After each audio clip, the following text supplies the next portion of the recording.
Barakatuh. A'udzubillahi minasyaitonirrajim. Bismillahirrahmanirrahim. Alhamdulillahi rabbil alamin. Nahmaduhu wa nasta'inuhu wa nastaghfiruh. Wa na'udzubillahi min syururi anfusina wa min sayyiati a'malina. Man yahdihillahu fala mudilla lahu wa man yudlilhu fala hadiya lahu. Asyhadu an la ilaha illallah wa asyhadu anna Muhammadan abduhu wa rasuluh.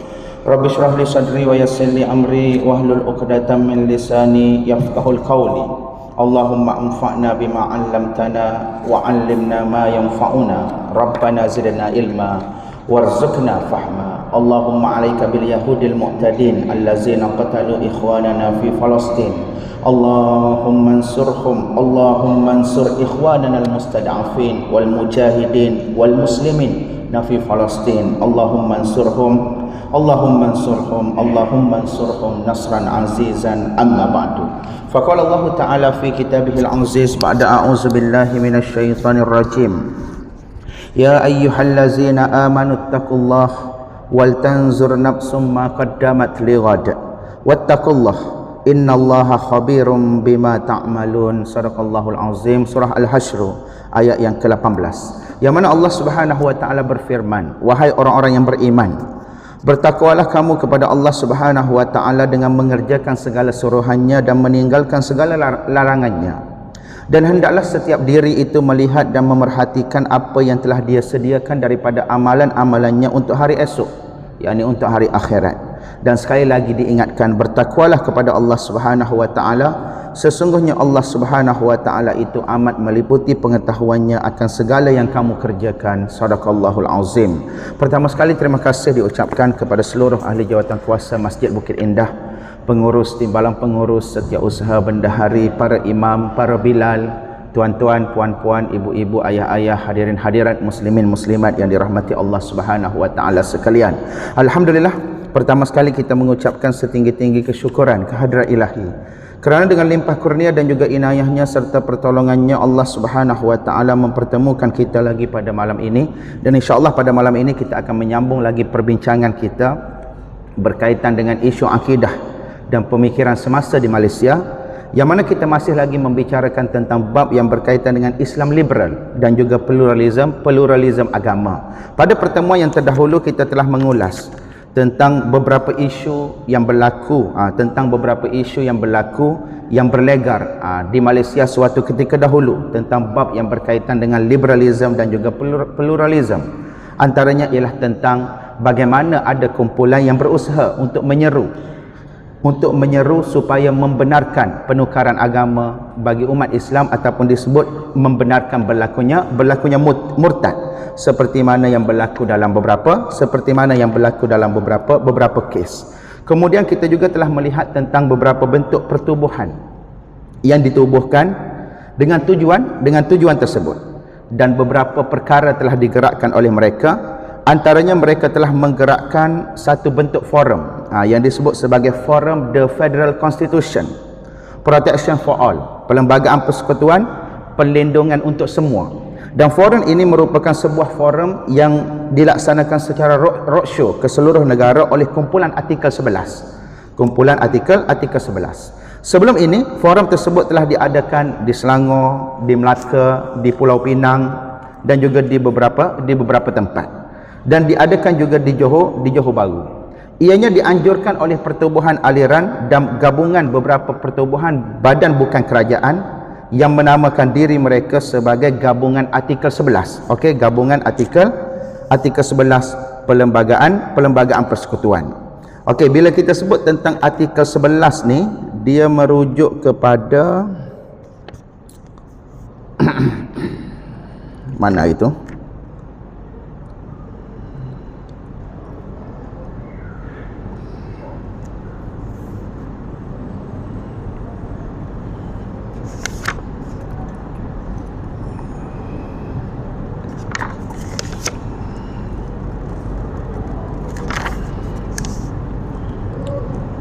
Kejap tuan-tuan, tengah cari tak jumpa.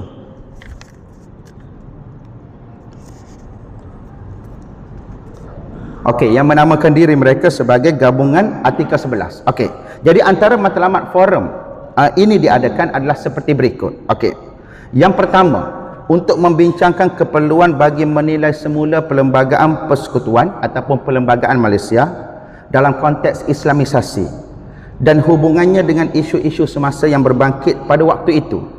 Misalnya isu-isu yang berkaitan dengan percanggahan keputusan antara Mahkamah Sivil dan juga Mahkamah Syariah melibatkan kes yang pertama Nyonya Tahir, yang kedua Muhammad Morti, yang ketiga Lina Joy dan juga kes penjagaan anak-anak Sharmala, yang mana dalam kes-kes tersebut melibatkan berlakunya pertukaran agama, yang mana ada bapa bertukar kepada agama Islam seperti kes Morti, kes penjagaan anak-anak Sharmala yang mana ayah dia memeluk Islam sementara mak dia tidak memeluk Islam, dan juga kes Lina Joy yang mana Lina Joy ini menuntut untuk dikeluarkan agama Islam daripada kad pengenalan dia.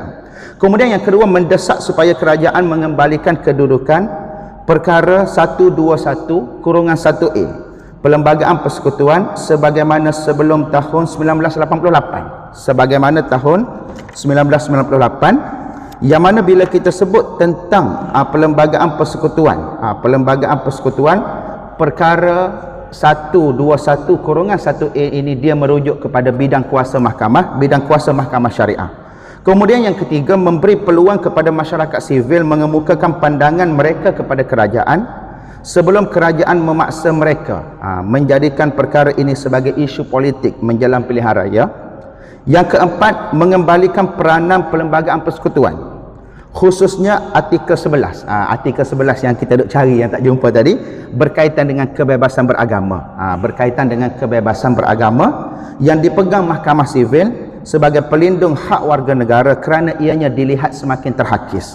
Manakala yang kelima, menegaskan Fasal 3-1 iaitu agama Islam sebagai agama rasmi persekutuan tidak bermaksud negara ini sebagai sebuah negara Islam. Itu yang diperjuangkan oleh gabungan artikel 11 tadi.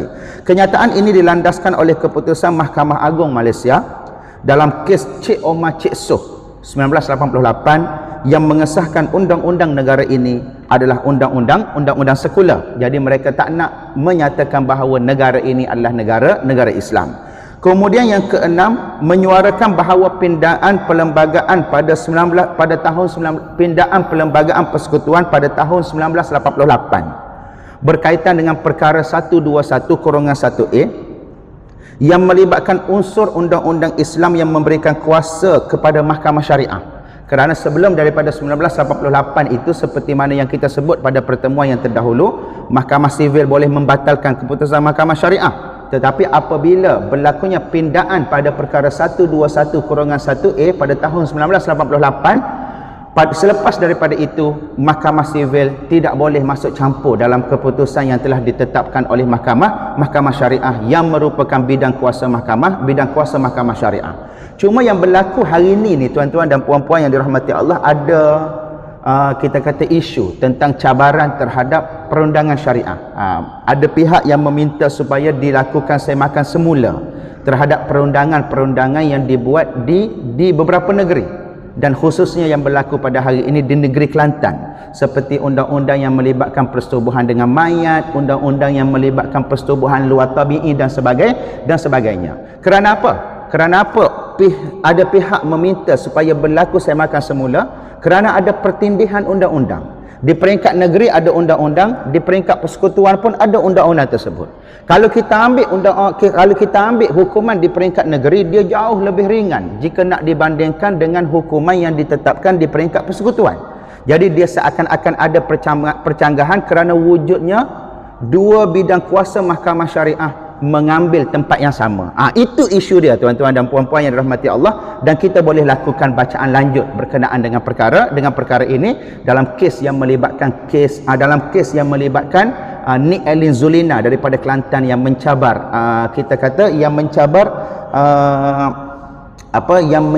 undang-undang yang dibentuk oleh enakmen jenayah syariah Kelantan, EJSK, enakmen jenayah syariah Kelantan yang sedang berlangsung perbicaraannya di mahkamah pada ketika ini. Kalau tak silap saya, esok akan berlaku salah satu daripada perbicaraan tersebut. Sebab kes ini melibatkan kes mahkamah dan masih lagi dibicarakan, maka ada pihak yang memang tak boleh bersuara. Kerana apa? Kerana kalau anda kata bersuara, ia dianggap seakan-akan cuba untuk mendahului mahkamah. Dan sebab itu pihak kerajaan, mereka hanya menanti apa yang diputuskan oleh mahkamah mengenai perkara ini. Okey. Jadi menyuarakan bahawa pindaan perlembagaan pada tahun 1988 itu berkaitan dengan perkara 121-1A yang melibatkan unsur-unsur undang-undang Islam yang memberikan kuasa kepada mahkamah syariah sebagai sesuatu yang amat tidak wajar pada pandangan mereka, yakni pada pandangan golongan liberal yang memperjuangkan artikel 11 yang dinamakan sebagai gabungan artikel 11. Ada pun kes yang sedang berlangsung pada ketika ini, kita kena tengok apa keputusan yang ditetapkan oleh mahkamah, nanti. Cumanya kita ada keberuntungan sebab mahkamah membenarkan beberapa pihak, terutamanya Majlis Agama Islam Selangor dan juga beberapa jabatan agama Islam untuk menjadi sahabat mahkamah bagi kes ini. Okey, jadi kita tengok bagaimana perjalanan perbicaraannya nanti, kita tunggu bagaimana keputusannya. Kemudian yang seterusnya, menyeru kerajaan dan badan kehakiman mendukung keagungan perlembagaan persekutuan berlandaskan nilai-nilai sejagat ke semua rakyat Malaysia, dengan erti kata mereka cuba untuk memperjuangkan supaya perlembagaan persekutuan ini dikembalikan kepada keaslian dia. Dan keaslian perlembagaan persekutuan ini, tuan-tuan dan puan-puan yang dirahmati Allah, sebagaimana yang kita maklum sebelum daripada ini, adalah berlandaskan kepada apa yang digariskan oleh British, iaitu mewujudkan sebuah negara sivil ataupun sebuah negara sekular seperti mana yang mereka kehendaki. Cuma kebijaksanaan pemimpin-pemimpin kita yang terdahulu, mereka bergerak berlandaskan kepada perlembagaan. Mereka mewujudkan nilai-nilai Islam, mewujudkan sistem yang lebih Islamik berlandaskan kepada perlembagaan. Maka oleh sebab itu, apa yang kita dapat pada hari ini ialah hasil daripada kebijaksanaan beberapa pemimpin kita yang terdahulu yang cuba untuk menjadikan perlembagaan persekutuan itu sama ataupun selaras dengan apa yang dikehendaki oleh syarak.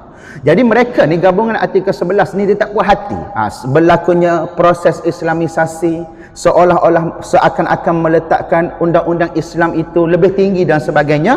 Maka mereka cuba untuk menentang dan cuba untuk mengembalikan keasliannya sebagaimana yang asal. Antara penganut Islam yang turut terlibat menjadi ahli panel bagi forum ini dan mempertahankan kewajaran forum ini diadakan, ada beberapa orang. Antaranya adalah Profesor Dr. Syed Salim Faruqi, Malik Imtiaz Sarwar, Datuk Zahid Ibrahim dan juga Haris Muhammad Ibrahim. Bagaimanapun, forum ini mendapat bantahan daripada Pertubuhan Islam Bukan Kerajaan yang bertindak menubuhkan gabungan NGO yang dinamakan sebagai Badan Anti-IFC ataupun disebut sebagai Badai. Badai telah mengadakan beberapa siri demonstrasi di tempat-tempat forum tersebut dianjurkan. Pada 26 Julai 2007, mesyuarat kabinet telah memutuskan supaya segala bentuk forum artikel 11 dihentikan serta-merta untuk mengelakkan sebarang ketegangan dalam kalangan penganut agama-agama yang ada di negara ini, terutamanya penganut Islam. Kerana apa? Kerana artikel 11 itu dilihat kerana forum artikel 11 itu dilihat seakan-akan ingin mencabar apa yang dinamakan sebagai proses islamisasi yang berlaku yang kita sebutkan tadi. Menurut kajian bahagian perancangan dan penyelidikan JAKIM, matlamat penganjuran dua program ini, sama ada cadangan Suruhanjaya Antara Agama IFC ataupun forum artikel 11, adalah seperti berikut. Apa matlamat dia? Yang pertama, kumpulan artikel 11 dan juga aliran berusaha untuk mendapatkan sokongan rakyat terhadap tafsiran mereka mengenai kebebasan beragama di bawah artikel 11-1 Perlembagaan Persekutuan, yang mana artikel 11-1 Perlembagaan Persekutuan menyebut tiap-tiap orang adalah berhak menganuti dan mengamalkan agamanya, dan tertakluk kepada fasal 4 untuk mengembangkan agama dia. Pasal 4 itu iaitu akta pengawalan pengembangan agama bukan Islam. Okey. Dengan menafsirkan sebagai memberikan hak kepada semua orang dalam negara ini bebas untuk menukar agama mereka tanpa mengira agama dan ianya termasuk orang Islam. Jadi dia cuba untuk menafsirkan artikel 11-1 tu dengan merujuk kepada orang Islam pun boleh untuk menukar agama mereka, sama ada nak tukar daripada Islam kepada Kristian ataupun nak tukar daripada Islam kepada agama-agama lain. Itu adalah tafsiran mereka. Sedangkan hakikatnya tuan-tuan dan puan-puan yang dirahmati Allah, walaupun perkara 11-1 ni, perkara artikel 11-1 ni wujud dalam perlembagaan persekutuan, tapi ianya disekat oleh satu lagi akhta yang wujud, iaitu akhta pengawalan pengembangan agama bukan Islam. Dan akta itulah yang telah menyekat orang Islam daripada menukar agama mereka, ataupun menjadi murtad. Dan akta itulah tuan-tuan dan puan-puan yang dirahmati Allah yang dipertahankan oleh seluruh ahli parlimen Islam pada ketika ini. Walaupun artikel 11 ni menyebut tentang kebebasan beragama, tetapi kebebasan beragama itu terikat dengan akta pengembangan pengawalan agama bukan Islam. Jadi bila terikat, maka orang Islam dia tidak boleh untuk menukar agama mereka sesuka hati. Tapi bagi puak ni, mereka tegas untuk mempertahankan artikel 11 dan mereka kata orang Islam pun boleh tukar agama. Orang Islam pun boleh tukar agama mereka sesuka hati. Jadi ini yang menjadi percanggahan antara kelompok yang rasa mereka memperjuangkan hak asasi dengan kelompok yang nak mempertahankan akidah dan juga mempertahankan agama orang Islam. Ini bermakna penentuan isu agama termasuk pertukaran agama Islam hendaklah diputuskan oleh mahkamah sivil dan bukannya oleh mahkamah syariah. Okey, itu yang mereka perjuangkan. Yang kedua, tafsiran kebebasan agama yang diperjuangkan oleh kumpulan ini adalah mengikut tafsiran sebagaimana yang dimanifestasikan dalam artikel 18 Deklarasi Hak Asasi Sejagat 1948, ataupun disebut dalam bahasa orang putih dia Universal Declaration of Human Rights 1948, yang antara lain memperuntukkan bahawa everyone has right to freedom of thought, conscience and religion. These rights includes freedom to change his religion or belief, yang bermaksud setiap orang mempunyai hak untuk kebebasan berfikir, kebebasan bersuara dan juga beragama, dan hak ini termasuklah kebebasan untuk menukar agama dan juga kepercayaannya. Jadi dia cuba untuk mengambil apa yang diamalkan di negara-negara barat yang memperjuangkan hak asasi.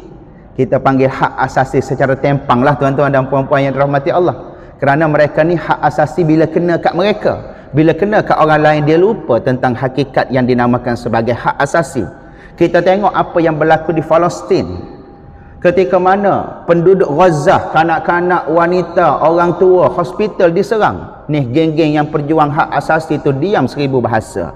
Amerika Syarikat, United Kingdom, termasuklah beberapa negara Eropah dan sebagainya, langsung tak bersuara pemimpin-pemimpin mereka bercakap mengenai hak asasi, bercakap mengenai demokrasi. Ini yang kita namakan sebagai hak asasi terpilih ataupun demokrasi yang tempang, yang mana apabila kena kepada sekutu mereka, mereka hanya mendiamkan diri, tetapi bila benda itu kena kepada musuh mereka, mereka akan bangkit, berjuang mempertahankan hak asasi dan juga memperjuangkan demokrasi. Dan itulah masalah manusia tuan-tuan dan puan-puan yang rahmati Allah, bila dia tidak konsisten dengan pendirian dia. Dan itulah sikap manusia sepanjang zaman apabila mereka memilih untuk memperjuangkan isu itu based on apa yang dia suka. Apa yang dia tak suka, maka dia lupakan segala isu yang dia perjuangkan sebelum daripada ini. Dan ini menunjukkan kepada kita tentang betapa hipokritnya, betapa munafiknya pejuang-pejuang hak asasi yang menyebut tentang perjuangan untuk mendapatkan kesaksamaan sejagat, perjuangan untuk kebebasan dan sebagainya. Ketika mana Palestin dibom, hospital dibom, wad jantung dibom, kanak-kanak dibom, sekolah dibom, kamp pelarian dibom, tak ada seorang pun yang bersuara tentang hak asasi. Tak ada seorang pun dalam kalangan negara-negara yang menyebut tentang memperjuangkan hak asasi ini. Pemimpin-pemimpin mereka bangkit untuk menentang ataupun menegah tindakan yang dilakukan oleh Israel Zionis laknatullah pada ketika ini. Jadi hak asasi itu kena untuk mereka ya. Untuk orang lain, maka biarlah, mati pun matilah. Itulah manusia yang kita kata manusia yang hipokrit, manusia yang jahat, manusia yang keji perangai dan juga sifatnya. Sama juga dengan kumpulan liberal international. Seperti yang mana mereka keluarkan kenyataan baru-baru ni, mereka menyokong Israel. Sedangkan sebelum ini mereka bercakap tentang hak asasi, tentang perjuangan itu dan juga tentang perjuangan ini.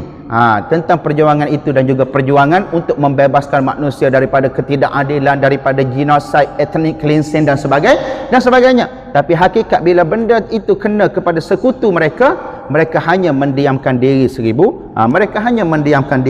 bahasa. Jadi hak asasi itu adalah hak asasi yang tempang. Bila ia melibatkan negara Islam, melibatkan undang-undang umat Islam, mereka tegas bangkit. Oh, ini adalah perjuangan hak asasi. Ini adalah untuk kemanusiaan sejagat. Ini adalah untuk keamanan sejagat. Tapi bila kena kepada sekutu mereka, langsung mereka tidak bersuara mengenai perkara itu. Mujurlah, ada beberapa orang pemimpin daripada sebelah Asia sini, tuan-tuan dan puan-puan yang dirahmati Allah, dan juga beberapa pemimpin daripada negara Arab, tak kesemuanya lah. Pemimpin Jordan, pemimpin Brunei, pemimpin Indonesia, pemimpin negara kita Malaysia, alhamdulillah, mereka tegas bangkit memperjuangkan hak rakyat Palestin dan menuntut supaya serangan itu dihentikan. Baru-baru ni di sidang APEC, Perdana Menteri pun ada sebut depan-depan muka John Biden, Perdana Menteri sebut hentikan keganasan dan juga kezaliman. Dan kita berharap mudah-mudahan usaha untuk melobi seluruh umat manusia supaya menghentikan kezaliman ini akan berjaya dan juga dapat diteruskan supaya akhirnya rakyat Gaza dapat menikmati keamanan dan juga kebaikan hidup di dunia ini tanpa sebuah peperangan. Okey. Jadi mereka cuba untuk menafsir kebebasan agama itu bukan berdasarkan kepada apa yang telah ditetapkan di Malaysia, tapi mereka menafsirkan kebebasan beragama itu berdasarkan kepada apa yang ditetapkan di negara barat. Maka tak bolehlah tuan-tuan dan puan-puan yang rahmati Allah, kerana di dalam negara kita ada satu klausa dalam perlembagaan itu yang menyebut bahawasanya agama rasmi bagi persekutuan adalah agama Islam. Daripada butir-butir memorandum di atas dapat diteliti bahawa agenda utama penubuhan IFC, Interfaith Commission, Suruhanjaya Antara Agama, dan penganjuran forum artikel 11 adalah untuk memberikan kebebasan bagi setiap orang termasuk Muslim untuk menukar agamanya ataupun untuk murtadlah dalam bahasa kita. Agenda ini telah mendapat sokongan padu daripada sebuah pertubuhan bukan kerajaan, iaitu Sister in Islam. Zainah Anwar selaku pengasas dan bekas pengarah eksekutif Sister in Islam pada ketika itu telah menempelak golongan yang menolak cadangan penubuhan IFC dengan menuduh beberapa golongan Islamis sebagai dalang bagi bantahan tersebut. Beberapa kumpulan Islamis sebagai dalang bagi bantahan tersebut.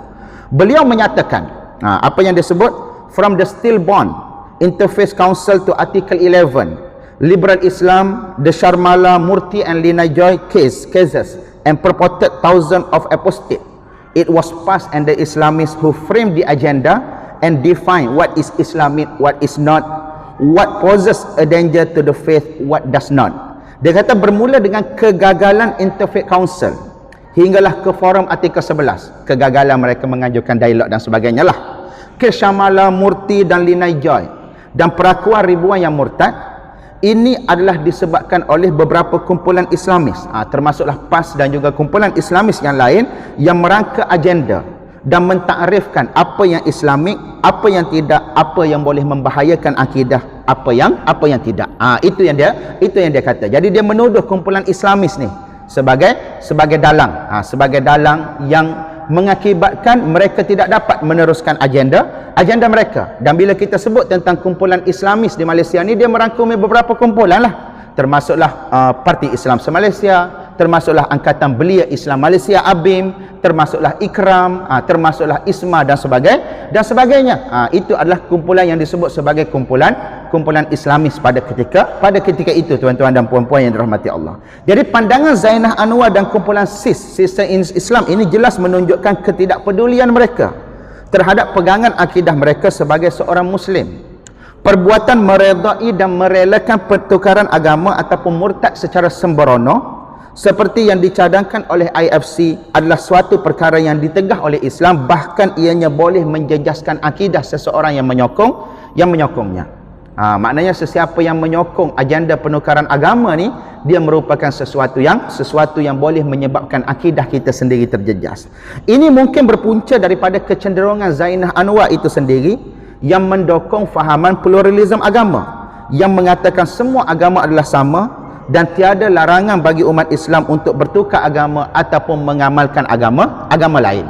Jadi di situ kaitan antara liberalisme dan juga pluralisme. Okey, kaitan di antara liberalisme dan juga pluralisme. Cuma satu benda aja yang kita perlu ingatkan jugalah tuan-tuan dan puan-puan yang dirahmati Allah. Okey, bila kita sebut tentang liberal, dia merujuk kepada keterbukaan. Okey, keterbukaan. Dia ada liberal yang dijadikan sebagai pemikiran, yakni pemikiran liberalisme. Pemikiran liberalisme inilah yang berbahaya kerana ia telah menjadi pegangan bagi mereka bahawa setiap orang mesti terbuka dan mesti berjuang untuk mendapatkan hak dia seperti mana yang disebut dalam deklarasi hak asasi yang kita sebutkan 1948 tadi. Itu yang berbahaya. Tapi ada orang yang dianggap liberal, tapi sebenarnya dia bukan penganut agama, bukan penganut fahaman liberalisme. Dia cuma orang yang terbuka, yang boleh berdialog dengan banyak pihak dan sebagainya. Tetapi dalam masa yang sama dia sentiasa mempertahankan nilai, mempertahankan iman dan juga mempertahankan Islam. Itu adalah salah satu kelompok. Tetapi dia bukanlah kelompok yang dianggap sebagai mempunyai pemikiran pluralisme dan juga mempunyai pemikiran liberalisme. Cuma dari segi tindakan dia tu, dia terbuka. Okey, kalau orang datang nak berdialog, awak ni kumpulan mana? Datang nak berdialog dengan saya, datanglah. Tetapi dalam masa yang sama dia tegas mempertahankan tidak boleh menyokong agenda-agenda yang bertentangan dengan agama, seperti LGBT, seperti agenda murtad dan sebagainya. Kerana apa? Kerana dalam dunia yang rencang pada hari ini, tuan-tuan dan puan-puan yang dirahmati Allah, seandainya kita tidak terbuka untuk berdialog, kita tidak terbuka untuk berbincang dengan kumpulan lain selain daripada kumpulan kita, maka akan berlaku berbagai-bagai bentuk sekatan ke atas kita. Maka di situ kita kena bezakan antara pemikiran liberalisme dan contoh tindakan yang terbuka. Okey. Jadi apa lagi? Zainah Anwar ni dia pernah menulis artikel yang memperlekehkan keputusan muzakarah jawatan kuasa fatwa kebangsaan yang mengharamkan fahaman liberalisme dan juga pluralisme agama. Jadi dia ni teruklah. Dari segi tahap liberal tu dia sudah menjadi pegangan dia bahawasanya liberalisme itu adalah sesuatu yang benar dan juga sesuatu yang patut disokong. Sama juga dengan pluralisme, yakni semua agama adalah sama di sisi Allah Subhanahu wa taala. Beliau mengatakan, what's next of the laundry list of the forbidden. On Tuesday it was pluralism and liberalism that pose a danger to the faith of Muslim. On Wednesday it was Kongsi Raya and open house. Tomorrow it will be the Barisan Nasional Multi-Ethnic Coalition System that is haram because such close cooperation might undermine the faith of the Muslim in UMNO. Ini apa yang dia tulis. Apa lagi dalam senarai yang mahu diharamkan. Pada hari Selasa ianya adalah pluralism dan juga liberalism yang boleh membahayakan akidah Muslim. Pada hari Rabu ianya adalah Kongsi Raya dan juga rumah terbuka. Esok mungkin ia adalah Barisan Nasional yang mempunyai sistem gabungan pelbagai kaum juga akan diharamkan kerana kerjasama rapat tersebut boleh merosakkan akidah orang UMNO. Dia pergi kait dengan politik, tuan-tuan dan puan-puan yang dirahmati Allah, padahal pemikiran dia itu adalah pemikiran yang merosakkan.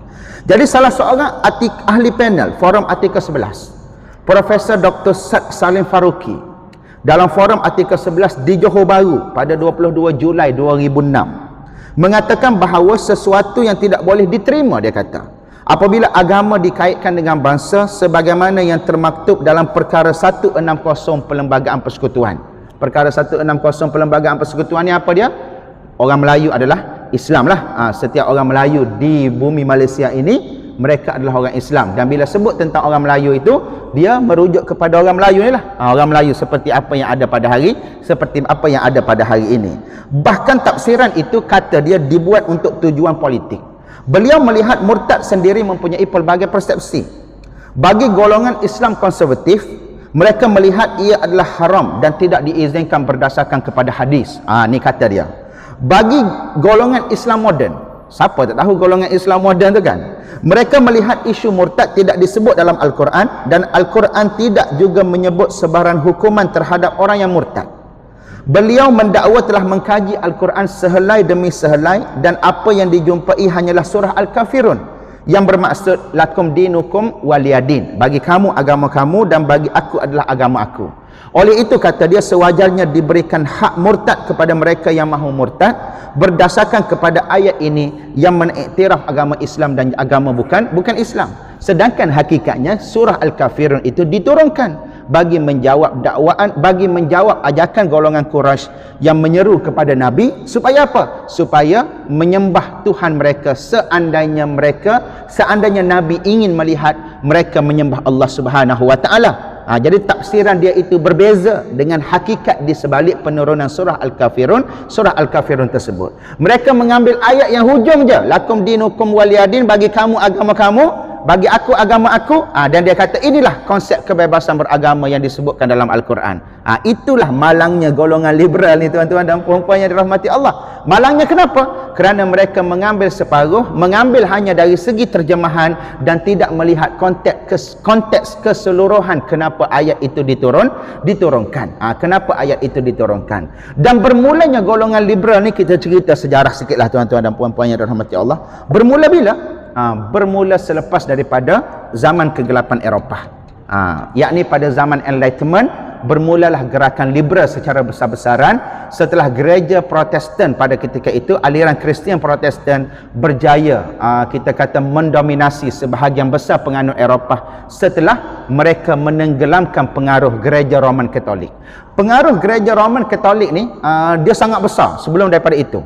Kemudian apabila berlakunya zaman pencerahan ataupun berlakunya Enlightenment, maka pengaruh Roman Katolik ataupun Kristian Ortodoks ni dia mula menurun.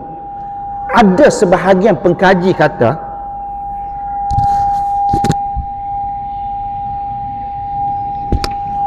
apa bunyi ni? Okay. Ada sebahagian pengkaji kata sebenarnya aliran Protestan ni pun dia dipengaruhi oleh penubuhan gerakan Zionis sedunia juga tuan-tuan dan puan-puan yang dirahmati Allah. Ada sebahagian pengkaji sebut. Sebab apa? Sebab pemikiran kelompok Protestan dengan pemikiran Zionis ni dia lebih kurang sama. Dia lebih kurang sama. Antara contohnya ialah tentang the Old Testament dengan the New Testament dalam Bible. Bagi kelompok yang disebut sebagai kelompok Roman Katolik ni, mereka hanya berpegang dan juga beriman kepada New Testament, yakni bahagian daripada Injil. Sedangkan bahagian Old Testament itu adalah bahagian daripada syariat Taurat kan? Okey, bahagian daripada syariat Taurat. Apabila kelompok Protestan berjaya mendominasi sebahagian daripada pemikiran orang-orang Eropah pada ketika itu, kelompok Protestan ini juga pegang kepada the Old Testament sebagai salah satu daripada pegangan mereka. Dan sebab itulah lepas daripada kelompok Protestan naik, geng-geng Yahudi ni dia berani bernyawa dan juga berani bernafas selepas daripada itu. Sedangkan sebelum itu pada era Roman Katolik, mereka langsung tidak dibenarkan untuk bersuara, bahkan mereka hanya terkurung di dalam ruang-ruang sempit yang dipanggil sebagai ghetto. Pada ketika itu.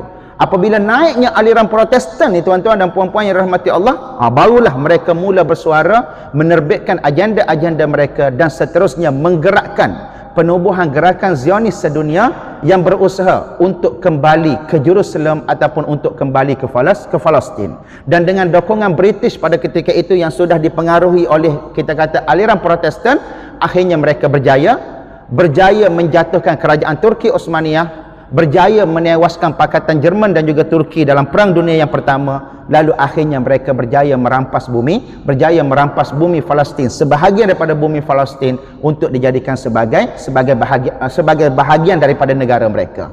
Dan menurut sebahagian pengkaji, golongan Protestan ini, golongan Kristian Protestan ini juga digelar sebagai Kristian Zionis oleh kelompok-kelompok Roman Katolik pada ketika itu. Sebab apa? Sebab ada pemikiran mereka yang mempunyai persamaan yang hampir-hampir sama, tuan-tuan dan puan-puan yang dirahmati Allah. Dan di situlah bermulanya gerakan liberal secara besar-besaran, sehingga akhirnya mereka cuba untuk memperjuangkan aliran itu untuk membesarkannya ke seluruh dunia, termasuklah negara-negara umat Islam melalui penjajahan, kolonialisasi dan sebagainya. Jadi kelompok-kelompok ini mereka menafsirkan Bible berdasarkan kepada apa yang mereka rasa mereka nak. Sama seperti mana yang kita sebutkan tadi, lakum dinukum waliyadin, itu diambil ayat akhir je. Bagi kamu agama aku, bagi kamu agama kamu, bagi aku agama aku. Dia kata, oh itu adalah kebebasan beragama. Sedangkan hakikatnya ayat itu ada konteks dia yang tersendiri, yang mana Allah Subhanahu Wa Taala menyuruh Nabi menjawab ajakan kaum Quraisy dan menolak untuk berkompromi dengan mereka dalam isu yang berkait dengan akidah. Situ kita kena faham bagaimana permainan bahasa, permainan kata-kata. Kalau kita tidak memahami sebab nuzul, kalau kita tidak memahami sebab sesuatu surah itu diturunkan, maka kita akan lihat, oh logik juga apa yang mereka kata ni. Kita akan jadi macam tu, tuan-tuan dan puan-puan yang rahmati Allah. Kerana mereka banyak berasaskan kepada logik apabila berbicara, dan sebab itu mereka dipanggil sebagai kelompok liberal ataupun liberalism. Begitu juga kenyataan salah seorang peguam Muslim yang bernama Haris Muhammad Ibrahim, yang pernah menjadi peguam bela kepada beberapa kes murtad. Antaranya beliau pernah mengatakan, this country was intended to be a secular state by the founding fathers. It has a secular constitution and the people enjoy certain fundamental secular rights like freedom of religion. But the foundation is being eroded and has come under attack. Apostasy is not new, but it is now in the forefront because of the growing Islamization of this secular country. Apa yang dia kata? Negara ini telah ditetapkan untuk menjadi negara sekular oleh pengasas-pengasas yang terdahulu. Ia mempunyai perlembagaan sekular dan rakyatnya menikmati hak-hak asasi sekular seperti kebebasan beragama, tetapi asas itu semakin longgar dan juga makin diserang, under attack.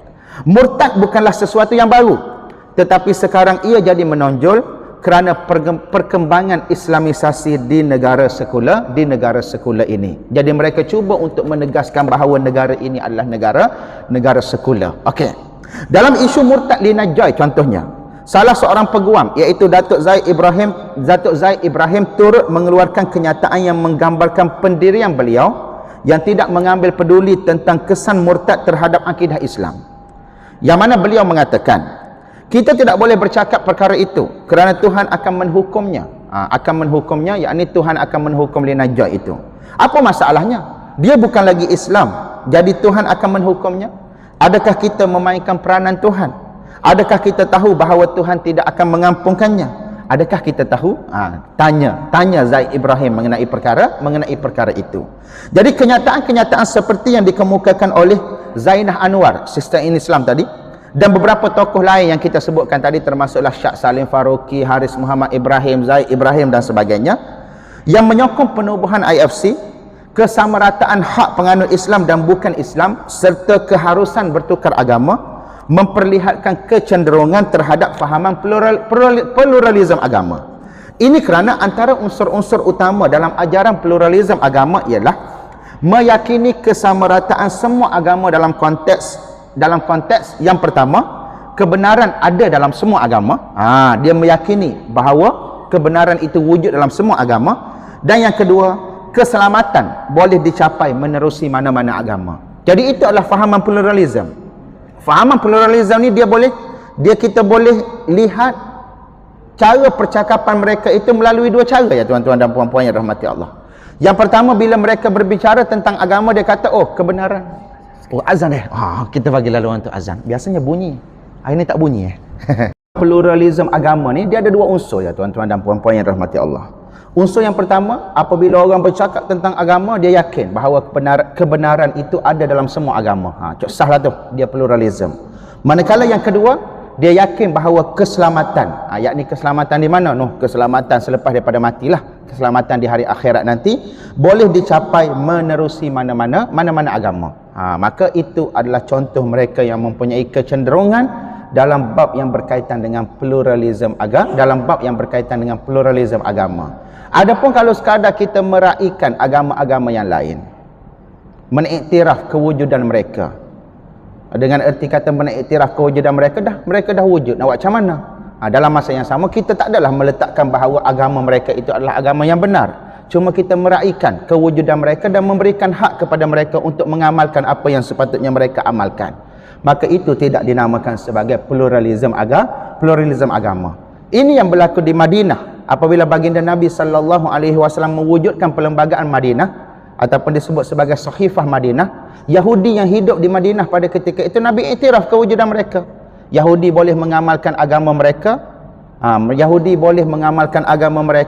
boleh membantu sesama mereka dan sebagainya. Bahkan diadakan dialog dengan penganut agama Kristian daripada Najran dan sebagainya yang datang kepada Nabi sallallahu alaihi wasallam. Dengan erti kata itu bukan pluralism agama. Kalau sekadar mengiktiraf kewujudan dan sekadar mengiktiraf bahawasanya mereka itu telah ada. Tapi kalau kita dalam hati kita meyakini, oh itu benar, agama ini benar, masuklah mana-mana agama pun serupa ya. Itu barulah dinamakan sebagai pluralism agama. Dan sebab itu perlunya wujud apa yang dinamakan sebagai dialog antara agama. Untuk kita memahami, satu, untuk kita memahami pegangan agama mereka.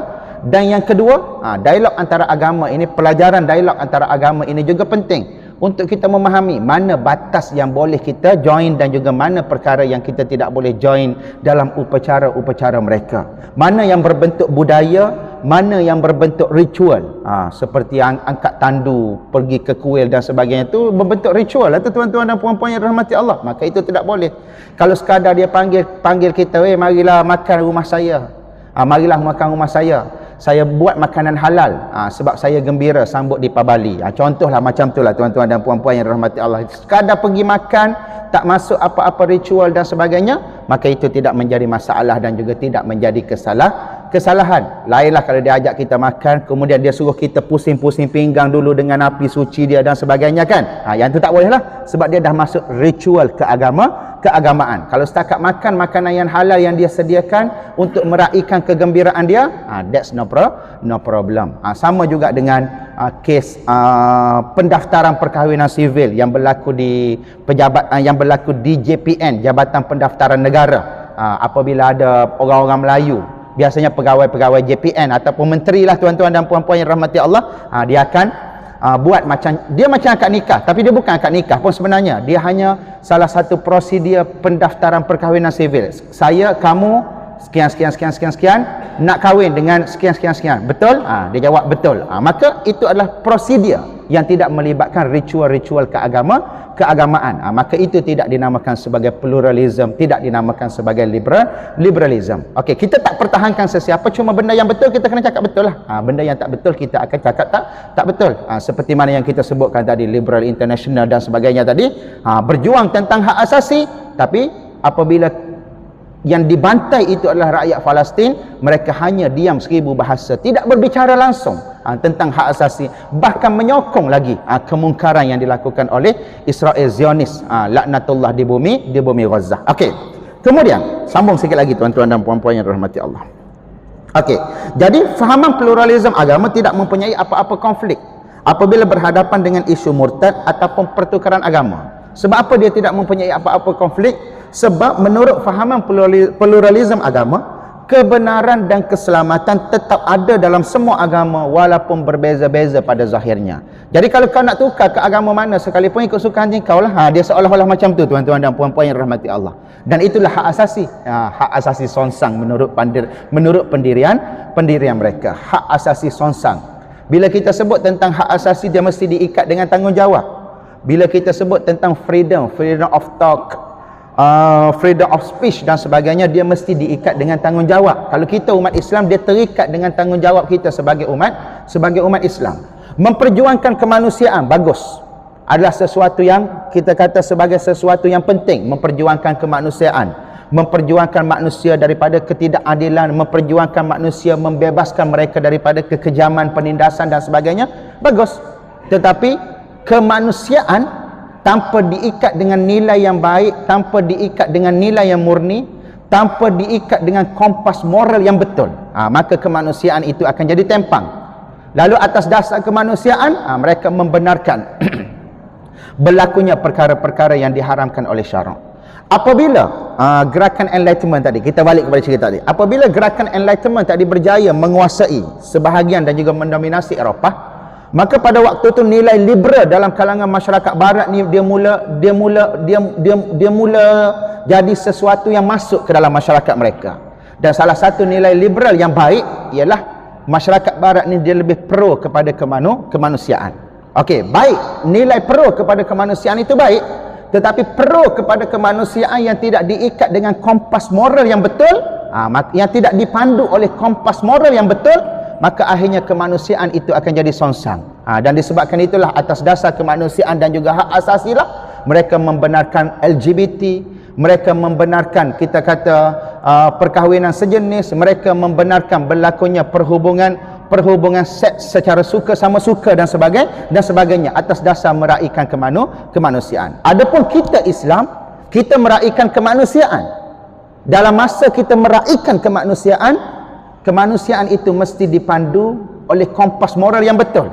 Kompas moral yang betul ialah wahyu yang diturunkan oleh Allah Subhanahu Wa Taala yang melarang kita daripada melakukan sesuatu yang bertentangan dengan fitrah kemanusiaan dan juga bertentangan dengan kehendak hukum syarak. Maka oleh sebab itu, bila kita sebut tentang hak asasi mesti terikat dengan nilai dan juga tanggungjawab kita sebagai seorang Muslim yang beriman kepada Allah Subhanahu Wa Taala. Wallahu taala a'lam. Kita berhenti dulu di sini, insya-Allah kita bertemu lagi pada pertemuan-pertemuan yang akan datang.